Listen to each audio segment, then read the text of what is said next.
জমানার সবচেয়ে বড় মুহাদ্দিস মারার পরে, স্বপ্ন যুগে দেখার পরে জিজ্ঞাসা করছে কি ব্যবহার তোমার সাথে হইল? তো হাইসা দিয়া বলছে দাড়ি দেখায়া জান্নাতে চলে গেছে।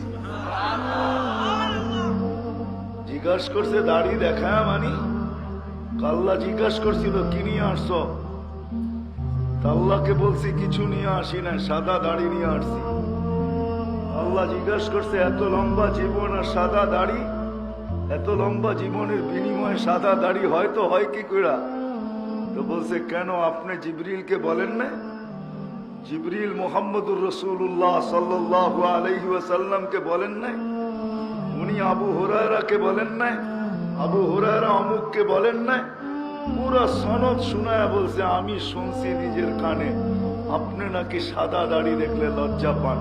তো আল্লাহ হাইসা দিয়া বলছে সবাই সত্য বলছে, আমিও সত্য বলছি, যা মাফ করে দিলাম।